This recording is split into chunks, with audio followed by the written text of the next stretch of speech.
తప్పు చేసినప్పుడు తప్పనినే మాట్లాడుకుంటాం. ఒప్పు చేసినప్పుడు ఒప్పనినే మాట్లాడుకుంటాం. దువ్వాడ శ్రీను వాళ్ళ ఉదంతానికి సంబంధించి ఇంతకుముందు తప్పు చేసినప్పుడు తప్పు మాట్లాడుకున్నాం. మంచి జరిగినప్పుడు మంచి. ఇప్పుడు ఇవాళ జరిగినటువంటిది ఆళ్ళేదో పుట్టినరోజు వేడుకట. మాధురి గారిదో ఏదో మరి.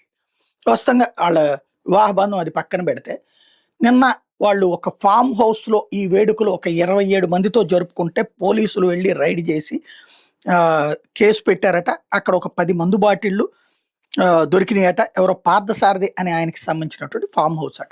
అట్లాగే హుక్కా కుండలు దొరికినాయట. నాకు అర్థం కానిది ఏంటంటే, ఓ 10 మంది కూర్చొని మందు కొట్టడానికి నిషేధం ఏమన్నా ఉందా? అదేమన్నా టిక్కెట్లకు అమ్ముకుంటుంటే తప్పు క్రైమ్ అవుతది తప్పించి, ఓ 25 మందో, 30 మందో కూర్చొని చేసుకుంటే ఏంటి? అదేమన్నా టిక్కెట్లు అమ్ముకుంటున్నారా? లేకపోతే భారీ ఈవెంట్ ఏర్పాటు చేస్తున్నారా? ఇప్పుడు ఫర్ ఎగ్జాంపుల్ ఎవరో పెళ్లి చేసుకుంటుంటారు. పెళ్లి చేసుకునేటప్పుడు నలుగురికి మందు బాటిల్లు ఇచ్చుకుంటారు ఆళ్ళు. మందు తాగుతారు ఆడ కూర్చొని. దానికి పోలీస్ పర్మిషన్ తీసుకోవాలంటే ఎట్లాగా? హుక్కా పోనీ నిషేధించారా హుక్కాని? నిషేధిస్తే అది ఖచ్చితంగా అమలు చేయాలి. హుక్కా సెంటర్‌లు అక్కడ నడుస్తున్నాయి గదా! అదొకసారి ఆలోచించుకోవాలి.